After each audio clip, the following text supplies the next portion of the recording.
085. 한 가족이 가난에서 벗어나는데 걸리는 시간. 1990년대 이후부터 전 세계적으로 소득 불평등이 심화되면서 사회적 소득 상향 이동성이 정체되고 있다. 소득 상향 이동성이란 개인이나 한 가구가 시간이 지남에 따라 상위 그룹으로 소득이 이동할 수 있는 능력을 말한다. 어떤 사람들은 시간이 지나며 소득이 증가를 의미하는 상향 소득 이동성을 경험할 수 있다. 반면 어떤 사람들은 시간이 지나며 소득 감소를 의미하는 하향 소득 이동성을 경험할 수 있다. 소득 이동 기간은 국가마다 다를 수 있으며 국가의 경제 정책, 소득 불평등 수준, 교육 및 취업 기회의 가용성, 전반적인 경제 발전 수준과 같은 다양한 요인의 영향을 받는다. 소득 이동 기간은 국가마다 크게 다르다. OECD는 조사를 통해 현재 수준의 불평등과 세대 간 소득 상향 이동성을 감안했을 때 가난한 가정의 자녀가 OECD 국가 평균 소득에 도달하려면 최소 5세대 또는 150년이 걸릴 수 있다고 밝혔다. 너무 많은 사람이 자신은 뒤처지고 있다고 생각하고 있으며 자녀들이 출세할 기회가 점점 축소되고 있다고 생각한다. 상대적으로 소득이 낮은 국가는 이런 세대 간 이동성이 더욱 희박하다. 북유럽 국가는 비교적 더 높은 기회가 있으나 라틴 아메리카 국가와 일부 신흥 경제국은 계층 간 이동이 더더욱 어렵다. 이런 소득 상향 이동성은 1955년에서 1975년 사이의 저학력 부모에게서 태어난 많은 사람에게 현실이 되었지만 1975년 이후에 태어난 사람들에게는 거의 정체되어 있다. 이 보고서에 따르면 관찰된 4년 동안 약 60%의 사람들이 하위 20% 소득 계층에 머물렀고 동시에 전체 중산층 가구의 7분의 1, 저소득층 가구의 5분의 1이 하위 20%로 오히려 소득 하향 이동성이 발생했다. 각 나라별로 살펴보면 덴마크의 경우에는 한 세대가 부자가 되려면 2세대 정도가 필요한 것으로 조사됐다. 그러나 헝가리, 인도, 중국 같은 경우에는 7세대가 지나야 하며 브라질이나 남아프리카, 콜롬비아 같은 나라는 9세대 이상이 필요하다. 한국은 포르투갈, 영국, 이탈리아, 미국, 스위스와 같이 5세대 이상이 필요한 나라로 조사됐다. OECD 평균이 4.5세대임을 감안하면 한국은 평균에 가까운 나라다. 그러나 이 조사에서 흥미로운 점은 한국이 평균적인 나라라는 점이 아니라 현 시대에서 한 가정이 하위층에서 중산층으로, 중산층에서 부자로 넘어가는 데에 5세대나 필요하다는 점이다. 나는 5세대 앞의 조상이 누구인지 이름도 모르고 내 5세대 이후의 자손들을 만나보지도 못할 것이다. 부자가 되기도 힘들지만 세대 중의 한 명이 부자가 돼도 5세대나 지키는 일은 쉬운 일이 아니다. 부를 사용, 관리하는 가치가 그 집안의 문화로 들어왔을 때나 가능한 일이기 때문이다. 대부분의 사업가는 자신이 그 집안에서 처음으로 사회적 소득 상향 이동성을 실현한 사람일 것이다. 그 가문의 경제적 시조인 셈이다. 따라서 돈만 많이 버는 것으로 끝내지 말고 돈에 대한 철학과 가치가 그 집안에 살아남도록 할 책임이 동시에 있다. 당연히 본인 스스로 돈에 대한 철학과 노하우를 가져야 하고 이것을 자식에게 전달해야 한다.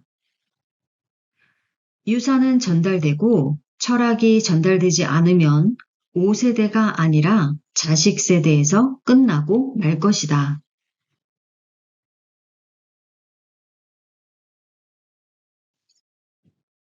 086. 당신의 컬러는? 한국의 사업가들이 가장 많이 놓치고 있는 것 중 하나가 자기 회사의 컬러를 갖지 않는 것이다. 더 큰 문제는 이 문제에 대한 인식이다. 브랜딩에서 나를 남과 구분시키는 가장 좋은 도구는 컬러다. 그럼에도 컬러에 신경 쓰지 않는 사업가들이 많다. 대부분 로고나 이름에 더 관심을 두고 있다. 하지만 로고나 이름은 컬러만큼 쉽게 인지되지 않는다. 한국의 컬러 시장은 현재 빈 공터다. 한국의 대기업들은 이미 자신들의 고유색을 가지고 있지만 아직도 적극적으로 나타내 보이지 않는다. 그나마 삼성은 파란색을 적극적으로 나타내고 있어서 그룹의 모든 회사들, 심지어 야구단, 축구단 같은 스포츠뿐만 아니라 홈페이지, 카탈로그 등 홍보물까지 일관되게 파란색을 사용한다. 그 덕에 같은 파란색 계통을 쓰지만 덜 적극적으로 사용하는 현대자동차, 현대중공업, 포스코는 쉽게 그 회사가 떠오르지 않는다. 파란 색깔 점유전에서 패한 것이다. 개별 회사들의 홈페이지만 둘러봐도 그들이 색에 대해 어떤 대우를 하는지 차이가 난다. 대한항공의 스카이블루, S51의 노란색, 네이버의 초록색도 컬러를 잘 활용하는 대표적 회사다. 미국의 대표적 회사들은 모두 컬러 전쟁에서 이긴 회사들이다. 코카콜라 하면 빨간색이 떠오른다. 상대적으로 여기에 경쟁하는 회사인 펩시는 딱히 식품 회사로는 선호도가 좋지 않은 파란색을 자신의 색깔로 가져가 버렸다.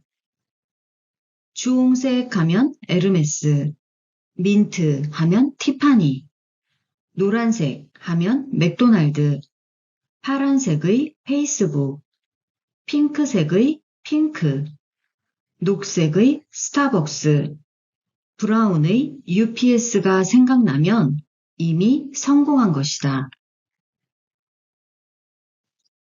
한국의 중소형 기업들도 컬러 점유 시장에 들어오기 시작했다.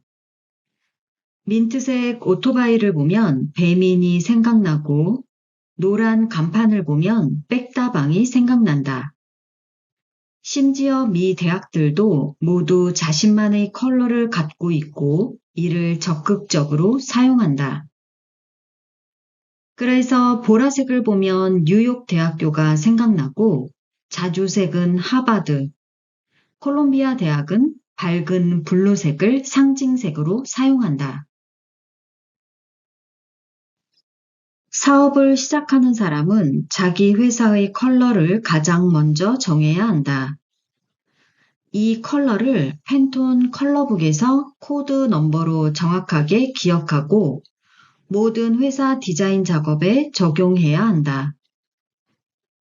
오너가 이 일에 방심하거나 무관심하면 순식간에 회사 컬러는 여러 가지로 범벅이 돼서 결국 색을 갖지 못한 회사가 된다. 컬러는 기업의 가치와 철학을 전달하는 기본 도구다.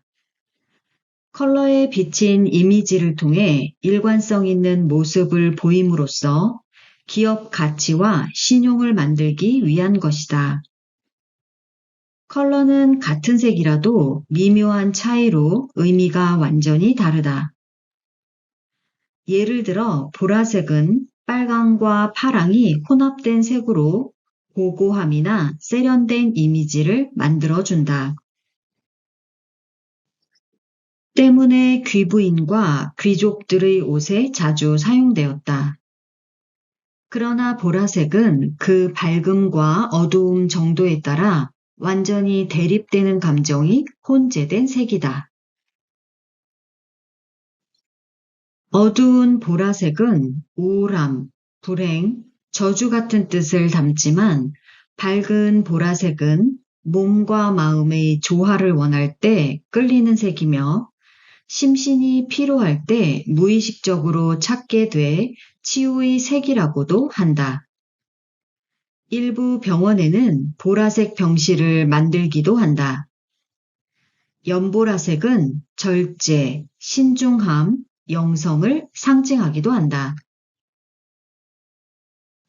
이렇듯 같은 색이라도 톤에 따라 전혀 다른 느낌을 주기에 자신들의 회사 정체성에 맞는 적당한 색을 골라야 한다. 노란색은 경쾌하고 맥도날드 빨강과 노랑은 멀리서도 잘 보이고 신나 보이는 색깔이다. 파란색은 신용, 패기, 젊음을 상징하고 노랑은 깨끗하고 맑음을, 황금색은 클래식함을 상징한다. 내 회사의 정체성과 회사 컬러가 동일한 경쟁자가 그 컬러를 먼저 가져가기 전에 적극적으로 사용하기를 바란다. 다만 너무 과용해서 파랑의 신용, 노랑의 순수, 빨강의 열정이라며 여러 컬러를 넣어 국기처럼 만들지 않기를 바란다. 하나면 충분하다.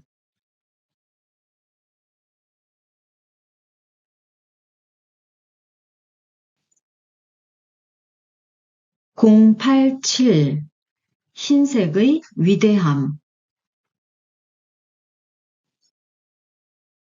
흰색은 눈으로 볼 수 있는 가장 밝은 색이다.